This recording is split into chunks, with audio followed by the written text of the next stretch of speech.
actual. Muy bien, ahora sí tenemos nosotros a nuestro invitado. Él es Ricardo Castillo, periodista. Ricardo, ¿cómo estás? Muy buenas noches. Como siempre, un placer tenerte acá en el programa. Doctora, el placer es mío, muchas gracias por esta invitación a la orden. Ricardo, queremos preguntarte, ¿cuál es el panorama político que ves actualmente? A ver, todo lo que dice el presidente o sus ministros, todo significa objeción. No veo realmente que la oposición, que parece que cada vez que crece más, tenga espacio para la, digamos, apertura, facilitar realmente el trabajo del Ejecutivo. Absolutamente hay un prurito ya instalado y que repiten los medios, por ejemplo, el anuncio que ha hecho el presidente en el sentido de que va a lanzar o ya tiene conformada una institución que va a controlar a los controladores, ha generado espanto. Pero qué curiosidad, todos los medios de la concentración, todos han repetido lo mismo, o sea, hasta los mismos errores, o sea, el mismo formato. Pareciera que aquí existe realmente una especie de línea editorial para que todos realmente estén en contra de alguna idea. Bueno, así no se puede gobernar, así no se puede contribuir en favor de un país. Aquí lo que se está haciendo es absolutamente ir al choque y desautorizar cualquier iniciativa que tenga el Ejecutivo. Y todo parte desde el Congreso de la República y su caja de resonancia. Nosotros cuando fueron convocados los ministros, bueno, del gabinete de Bellido hacia el Congreso de la República, dijimos, bueno, aquí se ha llegado a una fórmula de acuerdo en favor del país, pero por favor no hay que distraerse en cosas que no tienen importancia porque al final de cuentas el gran afectado es el pueblo y pareciera que eso no ha terminado de entenderse. Esta es una nueva, digamos, emboscada, porque aquí pareciera que existen dueños de territorios donde nadie puede entrar y nadie puede consultar, ni investigar, ni consultar. No sé si el tema va por ahí respecto a lo que hemos comentado de la previa en relación a este anuncio presidencial que ha generado otra vez otro culebrón. Efectivamente, Ricardo, es decir, cada anuncio que hace el gobierno es algo llevado a algo malo, algo turbio, pero ¿por qué hasta ahora no podemos llegar a conciliar, a que podamos avanzar en el entendido que estamos en una pandemia? O sea, lo preocupante es que existe una crisis sanitaria incontrolable aún, por más que se esté vacunando, pero todavía no está controlada, nuestros niños no están vacunados.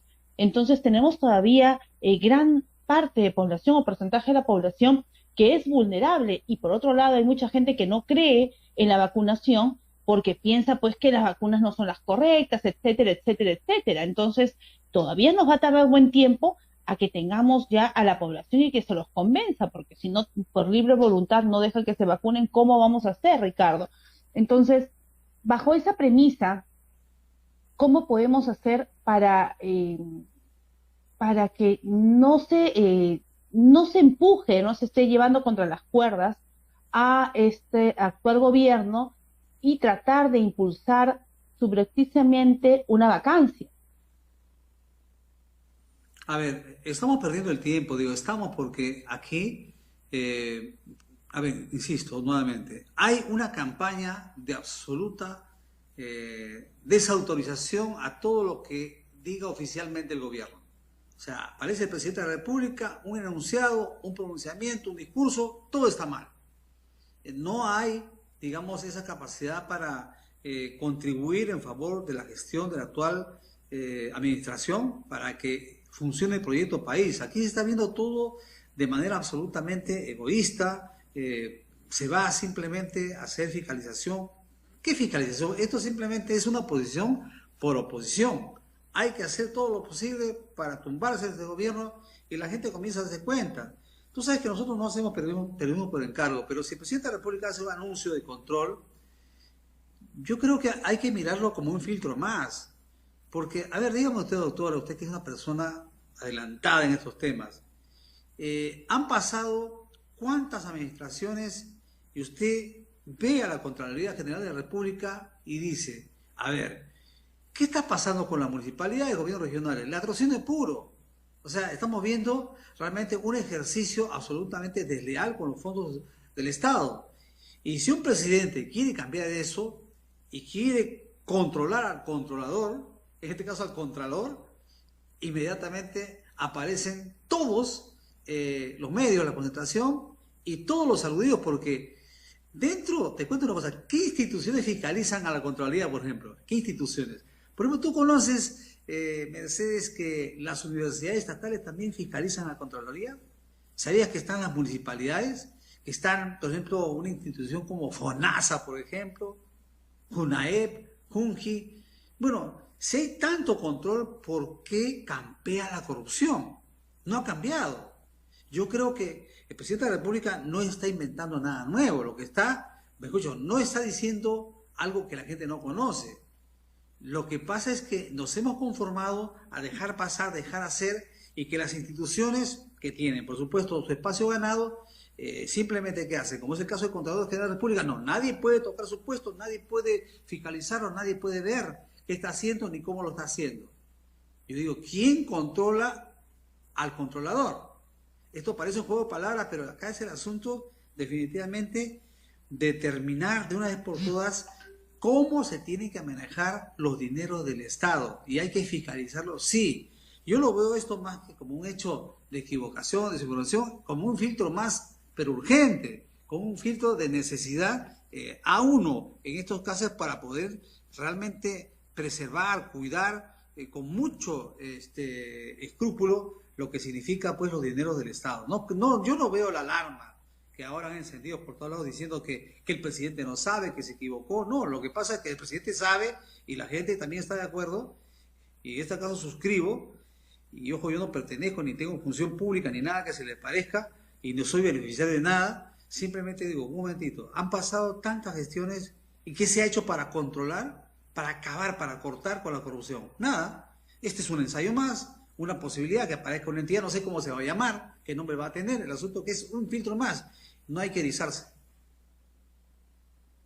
Es que entendamos pues que la población de una u otra manera lo que quiere es investigaciones correctas y resultados a las investigaciones, cosa que no las estamos viendo. Hemos pasado de este gobierno del expresidente bien vacado Vizcarra, y bien vacado lo reitero, con aún todavía la no entrega de la segunda lista, no sabemos quiénes se vacunaron en forma VIP, quiénes se adelantaron a la vacunación, hemos visto estas canastas mermadas, hemos visto la entrega de los bonos, etcétera, etcétera, etcétera, hasta el tema de las laptops que les ha llegado sin las debidas piezas, imagínate, y lo decimos siempre en el programa, si aquí nos llegaría, no, bueno, alguna familia en Lima, una laptop sin una pieza, sería muy difícil que esta persona compre la pieza de esta familia, pero en un lugar lejano, Ricardo, ¿cómo podemos pensar que le vas a mandar una laptop cuando no hay forma de conectarla? Que le falte algo, o sea, esa desidia, ¿cómo hacer de que la población crea todavía en sus autoridades? La población ya no cree en nadie, la población está desesperanzada, y no es por el actual gobierno, sino por toda la mochila que traen estos partidos políticos de sus líderes, porque los partidos son muy buenos, tienen ideales hermosos.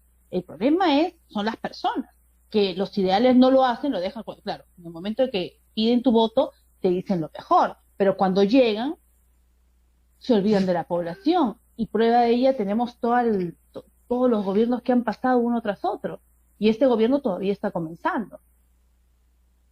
Claro, ahora, No sabemos. mira, un ejemplo, Mercedes, un ejemplo gravísimo, por ejemplo, ha sido en el combate de la pandemia, la compra sobrevalorada de insumos, de implementos, de equipos, de oxígeno. ¿Y dónde estaba la Contraloría? Si el Contralor tiene 7 años de ejercicio, es avalado por el Congreso de la República. ¿No es acaso el Congreso el que le tiene que mover el piso y presionar y exigirle a la Contraloría que cumpla sus funciones? ¿Qué hizo la Contraloría? Ante los ojos de la gente, ¿cómo funciona la Contraloría? ¿Para qué está la Contraloría?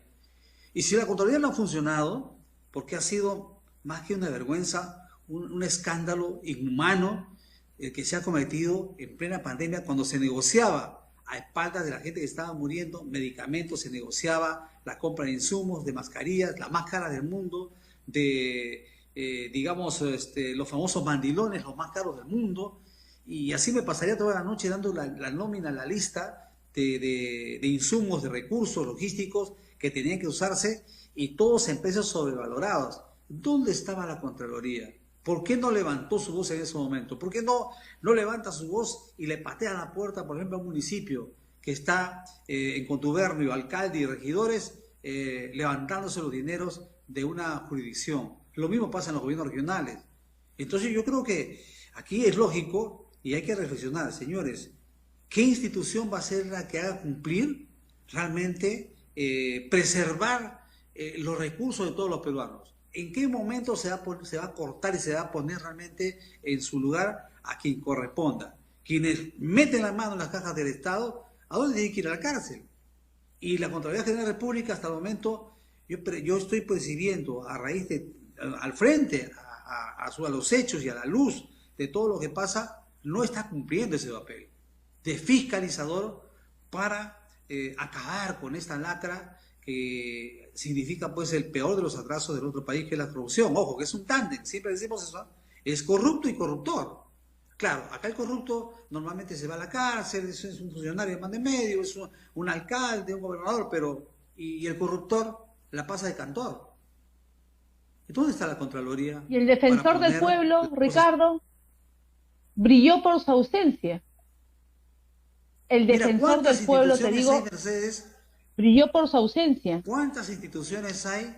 Y conocemos los ejecutivos, los sueldazos que reciben, ¿no? Porque son técnicos de altísimo nivel, pero ¿para qué están? Uno se pone a ver Contraloría General de la República, el Defensor del Pueblo, Defensoría de no sé cuántos, y así hay N instituciones. ¿Para qué sirve?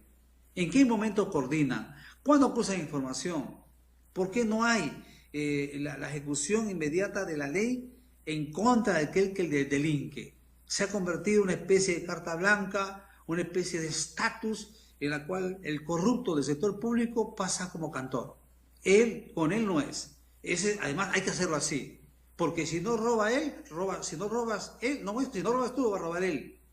Y nos hemos pasado toda la vida en medio de estas circunstancias. Alguien tenía que ponerle el cascabel al gato.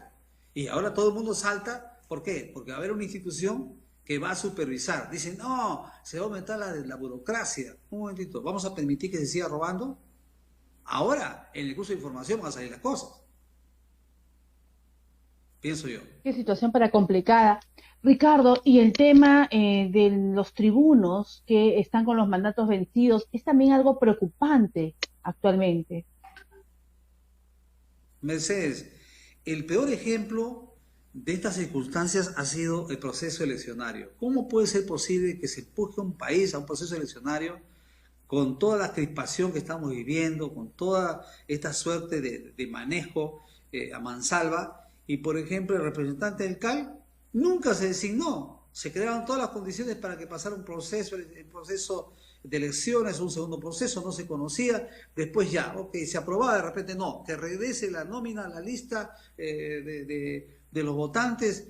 Es decir, todo este juego realmente ha sido sistemáticamente diabólico para llegar a este final de elecciones, a esta forma como se manejaron las elecciones. Ojo, no hemos tenido consecuencias, digamos, peores, pero mira cuánto tiempo hemos perdido y en qué condiciones el nuevo gobierno toma la posta. Y no se trata del señor Pedro Castillo, del señor Bellido, se trata del país. El país tiene que seguir, tiene que continuar.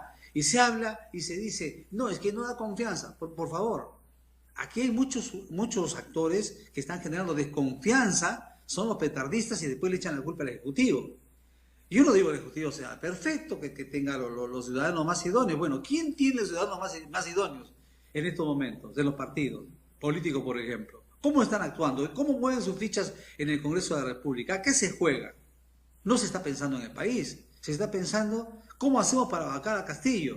Pero lo que pasa es que si se vaca a Pedro Castillo, el país va a entrar en otra espiral de violencia que es la que no deseamos de ninguna manera. Lo que hay que crear todas las condiciones para que el Ejecutivo sobre sus errores se rectifique y se pueda esto encaminar y encarrilar. Primero la salud, luego el tema de la economía, para intentar tener una oportunidad, porque si nos pasamos la vida en estas circunstancias, pues el presidente dice algo, inmediatamente van de frente a la yugular. No tiene sentido. Pero lo que ha dicho respecto de fiscalizar, de controlar al controlador, me parece lógico. En un país donde la corrupción es una institución. Qué situación para complicada y justamente yo creo que ya la población ha entendido que existe un poder oculto en el país, ¿no? Porque esta no elección de representante del Colegio de Abogados de Lima ante el Jurado Nacional de Elecciones, como yo pongo, es contubernio político o negligencia del Colegio de Abogados de Lima. ¿Qué te parece? Es, Bueno, ahí es la combinación muchos dicen perfecta. ambas. Hay, hay de todo. Y esto de los tribunos, por ejemplo, a mí me parece realmente una deslealtad con el país.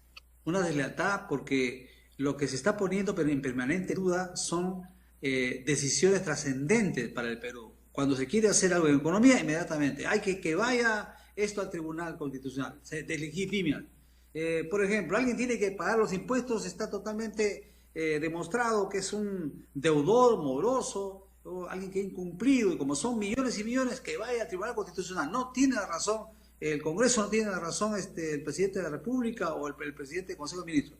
Entonces, bajo esta manera de manejar las cosas, ¿qué se está creando? Se está creando condiciones para que la corrupción siga. O sea, no podemos tocar el país. No, esto es piloto automático. Nadie lo puede tocar, nadie puede cambiar. Como estaba, tenemos que seguir. No, señores, las cosas tienen que cambiar. El país necesita cambiar. Hay gente que sigue viviendo en su pequeño universo, como te decía en el programa pasado, y no sabe que existe un sector salud, que es la vida misma, donde hay abandonos absolutamente que no se pueden entender. ¿Cómo puede ser posible que en áreas tan claves y vitales y en problemas de salud que tiene este país no se están tomando los cuidados para poder renovar al personal, para reforzar, para incrementar el personal que pueda llevar adelante el seguimiento minuto a minuto de los pacientes que están en un proceso UCI, por ejemplo, en situaciones de intermedios que necesitan una permanente vigilancia? Un paciente, Meche, y a toda la audiencia, es una persona que está expuesto cada minuto a la decisión de los médicos y bajo la ejecución de las enfermeras y las técnicas, pero si no se cumplen los horarios, esto es como, a ver, alguien dice, me duele la cabeza, bueno, tómate una pastilla, bueno, lo voy a hacer mañana. ¿Qué efecto? Ningún efecto. El dolor de cabeza va a persistir, pero imagínate pues a un intervenido por alguna razón oncológica, que está en el hospital y no recibe el medicamento en el horario, no va a cumplir su ciclo ese medicamento, y al final de cuentas el perjudicado va a ser el paciente. Y nadie, por decir, nadie se preocupa que hay un sector salud donde se debate la vida de personas que son valiosas para este país. No somos peruanos. Queremos preservar la vida de la gente de cualquier edad. Esa es una obligación que no se está cumpliendo. Creo que este gobierno está intentando hacer algo y por favor, seguramente que tendrán sus defectos, tal vez no tengan la experiencia ni la calidad de los grandes personajes que hemos conocido, pero esos grandes personajes, ¿a dónde han llevado al país? Al abismo. Al abismo. Lo que se necesita acá, mínimo, es que no sigan sacando el país. Segundo, que no campee el robo sistemático que se le hace al Estado y que forma parte de una especie de cultura en el país que nos ha llevado a una circunstancia absolutamente adversa. Un pésimo accionar, el tema de la corrupción, que viene invadido. Retomamos el tema, Ricardo, justamente de la nueva elección de representante, porque íbamos a tocar este asunto con la doctora Liliana Humala, pero bueno, no sé qué habrá pasado con ella, pero en fin, esperemos otro día tener un contacto. Y esta nueva elección de los representantes va porque ya existe una convocatoria en la cual somos nosotros 8 candidatos y debió fijarse nueva fecha, porque ya 2 veces se ha postergado. Uno por el tema de la OMPE, que los padrones no llegaron, etcétera, etcétera. La segunda ha sido nuevamente por el tema de los padrones. Bueno, la verdad es que es todo un tema y una problemática que al parecer la Junta Directiva del Colegio de Abogados de Lima no quisiera pues llegar a un acuerdo con el Comité Electoral para tan simple como contratar una empresa particular y se lleven a cabo las elecciones lo antes posible. Porque eso lo hemos conversado con el doctor Mario Moretti Pachas, que ha sido decano del Colegio de Abogados de Lima, con el doctor Pedro Angulo, que en sus gestiones ha sido algo tan simple. Si la OMPE no me da el apoyo técnico, algo sucede, pues opto por una empresa particular y la pago. ¿Qué es lo que dice el Comité Electoral, Ricardo? ¿Qué es lo que dice, perdón, el director de Economía? Que hay una severa crisis económica. Y a razón de ello, de la crisis económica, pues no se pueden llevar a cabo, o en todo caso, deslizan eso, ¿no? Por supuesto, el día de mañana vamos a tener nosotros ya una reunión Zoom, los candidatos, con esta junta directiva del Comité Electoral, porque ya nosotros nos encontramos preocupados, sobre todo porque existe aparentemente proyecto que era dictamen del Congreso pasado para quitarle la representación y dársela o mágicamente a 33 decanos en los colegios de abogados del Perú. O sea, no a todos los abogados, sino a 33 decanos en los colegios. Entre 33 se elegiría a este representante. O sea, en vez de lo que hoy en día es una votación entre 50.000 agremiados, ahora se reduciría a 33. Y es lo mismo que ha planteado el premier Guido Bellido, a lo cual pues nosotros estamos preocupados. Nosotros esperemos pues que de una vez, Ricardo, se lleven a cabo estas elecciones y se fije fecha. Algo que es, como lo reitero, algo que es práctico, algo que es fácil. No entendemos por qué existe, y por eso es que te pregunto a ti, dada estas circunstancias, ¿sería contubernio político o es una negligencia de las autoridades del Colegio de Abogados de Lima? No, acá hay un contubernio político, abiertamente. Y eso se nota porque aquellos que perdieron las elecciones siguen en campaña, usan los mismos discursos, siguen atacando de la misma manera, cuando el país pide otra cosa, el país pide el acercamiento. Puede haber discusión y al final de cuentas entendimiento, puede haber diferencias, pero al final de cuentas llegar a una solución. Y es lo que no se quiere. Acá hay un contubernio. Esto es distraer. ¿Por qué? Porque se vienen las elecciones municipales, se vienen las elecciones regionales, se viene una serie de procesos donde el CAL necesita tener y el país necesita tener los representantes del Colegio de Abogados de Lima para ejercer una fiscalización, una gestión democrática dentro del ente árbitro que va a determinar realmente lo que signifique un proceso eleccionario. Algo que se ha puesto en tela de juicio y ha sido motivo pues también de la utilización grotesca de quienes perdieron las elecciones para cuestionar a instituciones que deben estar por encima de ese tipo de observaciones. Aquí, insisto, hay un tema absolutamente de orden político de quienes han perdido y que están buscando asegurar a primer lugar que en este próximo proceso pues la victoria lo sonría. De esa manera no puede ser. De esa manera hemos llegado a esta pérdida de tiempo, a esta suerte de abandono del país. O sea, hemos dejado a la suerte a la mayor parte del país. Y creo que una institución como el Jurado Nacional de Elecciones necesita de la participación de todos los actores, pero en igualdad de condiciones. No llegar al final de un proceso tratando de pegar con baba resultados. De eso no se trata. Además que no se excusen, pues, que existe una crisis económica porque el Colegio de Abogados de Lima ha tenido ingresos de habilitaciones, papeletas de habilitación, colegiaturas, casillas que les cobran a los abogados, etcétera, ingresos del CECAL, etcétera, etcétera, y nada ayuda a los agremiados, ¿ah? Porque el Policlínico sigue cerrado. Es decir, crisis económica quizás será, pues, porque existe, como dijo acá el director de la caja, existe el faltante de 5 millones y que ya están poco a poco, digamos, encontrando parte del dinero, los 5 millones, quizás debe ser eso, pero si es así, pues señora Portocarrero, lo que usted tiene que hacer, Junta Directiva y Junta de Vigilancia, es renunciar a sus dietas y no seguir cobrando 4.800 soles. Los agremiados eligieron este periodo por 2 años y usted por temas anecdóticos se ha quedado 1 año y medio más cobrando 4.800 soles, como estoy mencionando, y esperamos pues que de una vez se cambie. Al parecer, pues, al obstaculizar este proceso de elecciones de representante ante el Jurado Nacional de Elecciones, también pues se va a dejar de lado que se realicen las gestiones correspondientes para cambiar o renovar esta junta directiva y usted salga. Entonces ya no podemos seguir ese tema, y eso es un círculo vicioso que ya afecta no tan solo al Colegio de Abogados de Lima, los agremiados, afecta al país entero, por lo que acaba de indicar Ricardo, este es un tema democrático, es un tema de justicia electoral, tienen que estar los 5 árbitros. ¿Qué pasa cuando, Ricardo, cuando no están completos los 5 árbitros? Las decisiones no son las justas, las decisiones pues son controvertidas, ¿no, Ricardo? Sí, y la mejor y la peor demostración ha sido el último proceso eleccionario, que permanentemente crearon las condiciones para cuestionar el accionar primero de la OMPE y después de la presidencia del Jurado Nacional de Elecciones. ¿Por qué? Porque él tenía el voto dirimente, cuando tranquilamente ese voto del representante del CAL hubiera determinado con total legitimidad y, digamos, transparencia, lo que significó el proceso. ¿A dónde se llevó? Se llevó a la confrontación, se llevó a la grosería de atacar en sus hogares a los representantes de la OMPE, del Jurado Nacional de Elecciones. ¿Eso quieren? Por favor, eso ya no es casualidad, eso es demasiada habilidad diabólica para volvernos a enfrentar.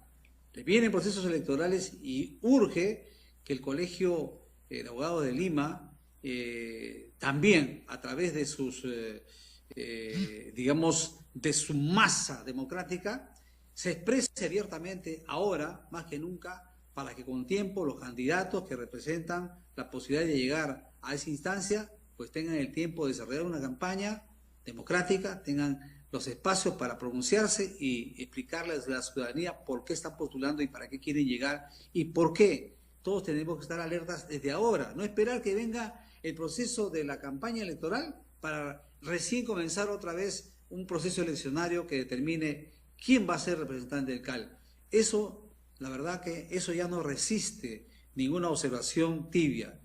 Corresponde ser exigentes a la hora de tocar este tema porque no se puede admitir, no se puede perdonar lo que se ha hecho en el proceso eleccionario anterior, que expuso la democracia, expuso un proceso porque se abandonó a su suerte la llegada del representante de los abogados del país.